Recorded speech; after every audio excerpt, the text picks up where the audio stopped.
Di setiap hari dalam sebuah hadis ada dua malaikat yang diturunkan. Masing-masing dari dua malaikat ini berdoa, Allahumma yassir li kulli munfiqin khalafa. Ya Allah, mudahkanlah bagi setiap orang yang menginfakkan hartanya, mudahkanlah rezekinya, berikan dia ganti rezeki dari harta yang dia infakkan. Dijelaskan oleh para ulama bahwa ganjaran dari mensedekahkan harta secara otomatis bukan berarti harus berupa materi juga.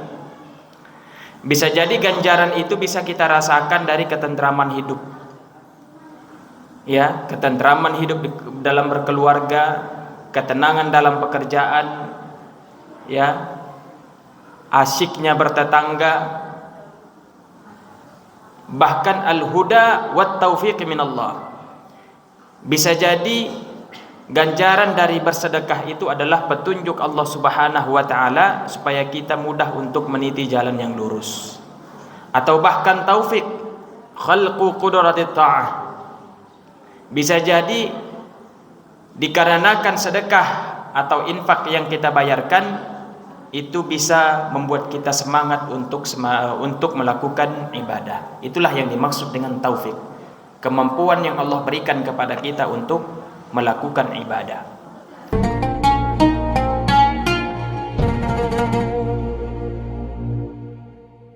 Assalamualaikum warahmatullahi wabarakatuh.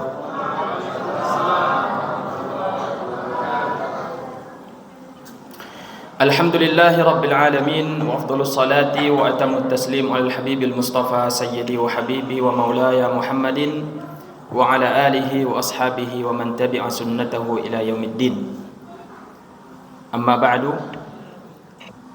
Bapak-bapak dan ibu-ibu serta adik-adik jamaah salat Isya dan tarawih yang sama-sama kita hormati dan sama-sama kita banggakan.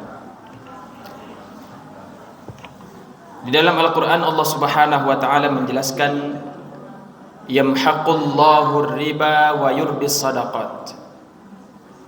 Allah akan menghanguskan transaksi riba dan akan menyuburkan transaksi sedekah. Sedekah Bapak Ibu yang secara logikanya itu justru merugikan, tapi kata Allah Subhanahu wa ta'ala itu adalah transaksi yang menguntungkan. Di setiap hari dalam sebuah hadis Nabi sallallahu alaihi wa ala alihi wasallam bersabda, ada dua malaikat yang diturunkan. Masing-masing dari dua malaikat ini berdoa, Allahumma yassir li kulli munfiqin khalafa. Ya Allah, mudahkanlah bagi setiap orang yang menginfakkan hartanya, mudahkanlah rezekinya, berikan dia ganti rezeki dari harta yang dia infakkan. Dijelaskan oleh para ulama bahwa ganjaran dari mensedekahkan harta secara otomatis bukan berarti harus berupa materi juga. Bisa jadi ganjaran itu bisa kita rasakan dari ketentraman hidup, ya, ketentraman hidup dalam berkeluarga, ketenangan dalam pekerjaan, ya, asyiknya bertetangga, bahkan al-huda wat taufiq minallah. Bisa jadi ganjaran dari bersedekah itu adalah petunjuk Allah Subhanahu wa ta'ala supaya kita mudah untuk meniti jalan yang lurus, atau bahkan taufik khalqu qudratit ta'ah. Bisa jadi dikarenakan sedekah atau infak yang kita bayarkan itu bisa membuat kita semangat untuk melakukan ibadah. Itulah yang dimaksud dengan taufik, kemampuan yang Allah berikan kepada kita untuk melakukan ibadah. Bapak Ibu dirahmati Allah Subhanahu wa ta'ala, di antara sedekah ini ada sedekah yang sunnah, ada sedekah yang wajib. Dan sedekah yang wajib ini biasanya ditafsirkan oleh para ulama dengan zakat.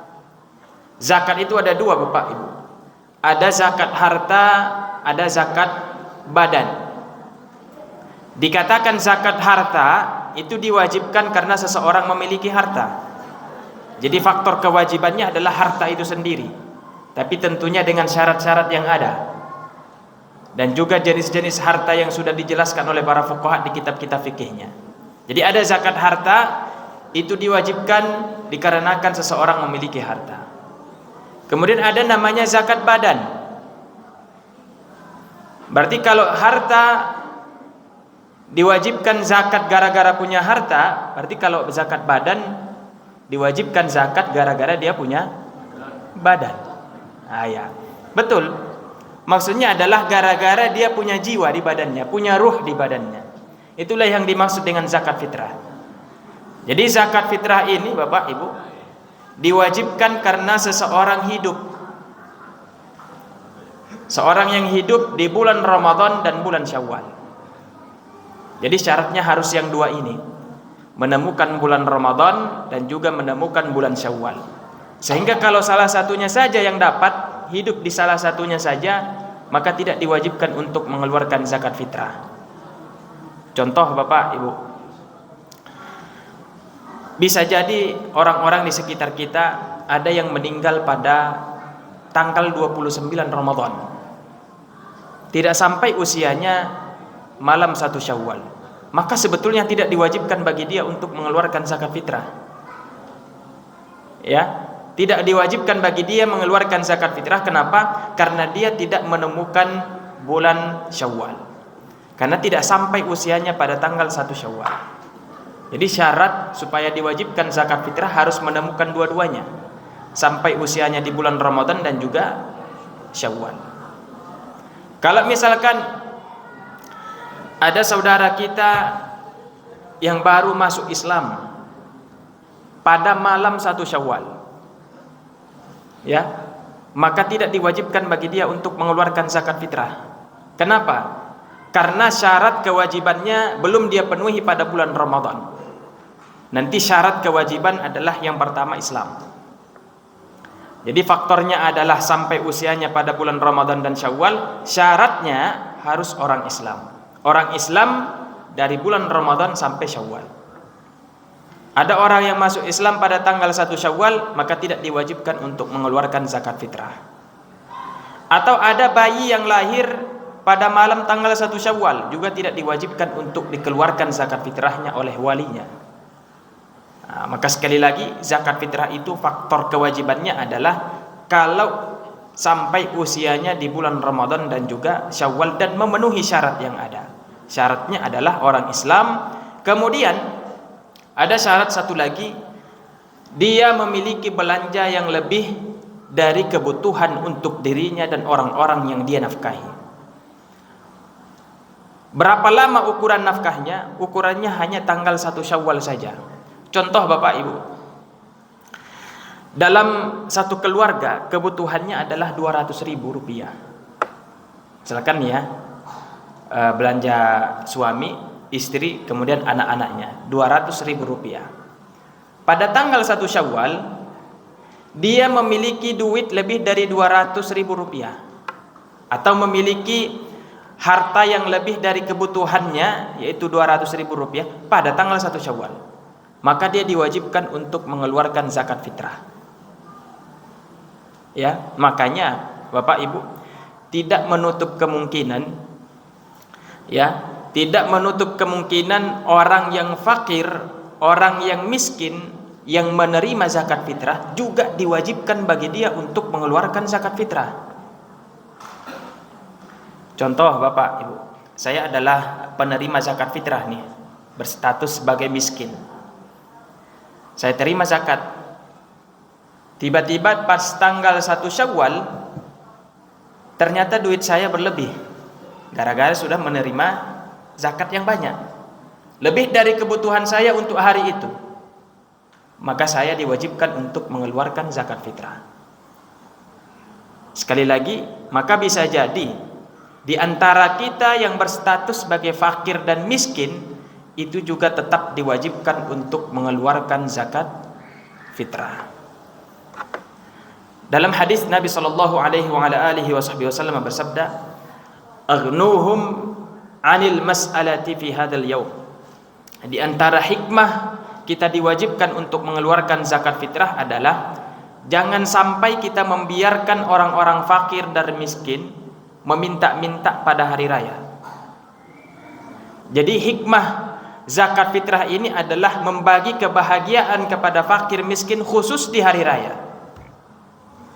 Makanya di sini ada satu masalah yang dijelaskan oleh para fuqaha. Misalkan begini Bapak Ibu, kita mengeluarkan zakat fitrah pada tanggal 28 Ramadan. Ini malam tanggal 28 nih.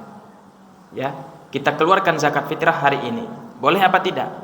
Boleh. Karena dalam mazhab Syafi'i sebetulnya mulai dari bulan Ramadan sudah diperbolehkan untuk membayar zakat fitrah. Kalau kita bayarkan hari ini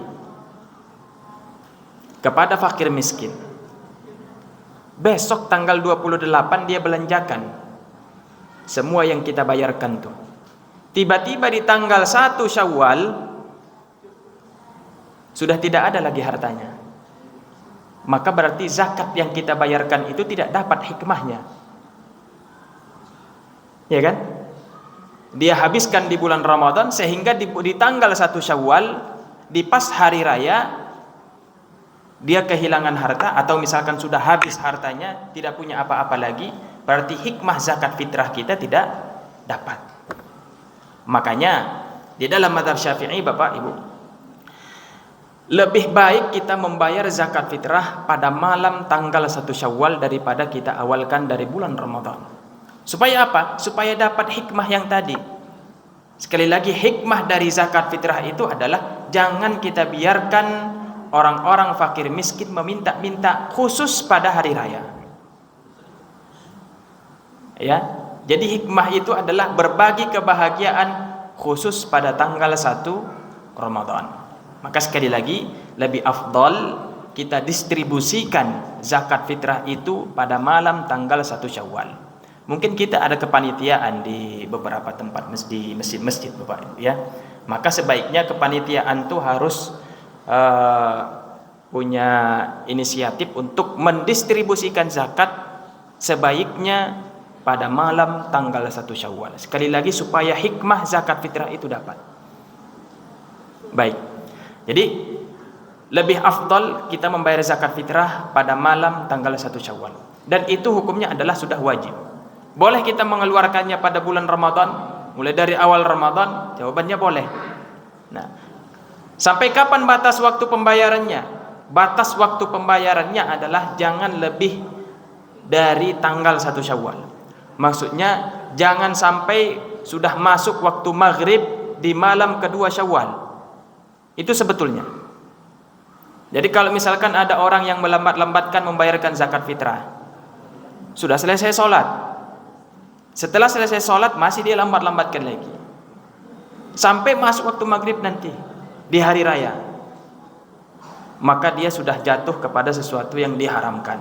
Tapi tetap diwajibkan untuk membayar zakat fitrah, karena zakat fitrah ini adalah sama dengan zakat-zakat yang biasa, yaitu zakat harta. Kalau tidak dibayarkan maka dia menjadi hutang seumur hidup. Nah, Bapak Ibu dirahmati Allah Subhanahu wa taala, di antara hikmah zakat secara umum, Allah Subhanahu wa taala menjelaskan bahwa khudh min amwalihim shadaqatan tutahhiruhum wa tuzakkihim biha. Ambillah sebagian dari harta mereka sebagai zakat yang fungsinya adalah untuk menyucikan mereka. Dijelaskan oleh Syekh Ad-Doktor Al-Qardawi, Yusuf Al-Qardawi, bahwa apa saja yang disucikan di saat kita mengeluarkan zakat. Yang pertama, secara nalurinya kita umat manusia ini memiliki sifat kebakilan, pelit, dan juga sifat kerakusan. Kalau hanya sekedar saja yang ada dalam diri kita itu masih normal Bapak Ibu. Tapi kalau dipelihara itulah yang tidak normal, yang tidak diperbolehkan itu. Disebutkan dalam sebuah hadis, wa inna ab'ada qulubin nasi min rabbinar rahimi qalbun qasi. Orang yang paling jauh dari rahmat Allah Subhanahu wa taala adalah orang yang memiliki hati yang keras. Dan di antara penyebab kerasnya hati seseorang adalah di saat dia menuruti keinginan hawa nafsunya, menuruti sifat kebakilannya, menuruti sifat kerakusannya. Jadi untuk meminimalisir sifat kebakhilan dan rakus ini, maka kita diwajibkan untuk mengeluarkan zakat. Kemudian secara nalurinya juga, orang yang fakir dan miskin di sekitar kita itu memiliki sifat iri dengki terhadap orang yang kaya. Ya, iri dengki terhadap orang yang kaya itu biasanya dimiliki oleh orang-orang fakir dan miskin. Untuk menghilangkan sifat iri dan dengki itu, maka kita diwajibkan untuk saling berbagi kepada mereka, yaitu dengan mengeluarkan zakat. Itulah diantara hikmah kewajiban zakat secara umum. Khudh min amwalihim shadaqatan tutahhiruhum wa tuzakkihim biha. Ambillah dari harta mereka sebagai zakat untuk menyucikan hati orang yang berkewajiban untuk membayar zakat dari sifat kebakhilan dan rakusan, dan juga untuk membersihkan hati orang yang menerima zakat dari sifat iri dengki terhadap orang-orang kaya di sekitarnya. Mudah-mudahan bisa bermanfaat. Terima kasih atas segala perhatian. Wassallallahu wasallam ala nabiyyina Muhammadin wa ala alihi washabihi ajma'in. Tsumma assalamu alaikum warahmatullahi wabarakatuh.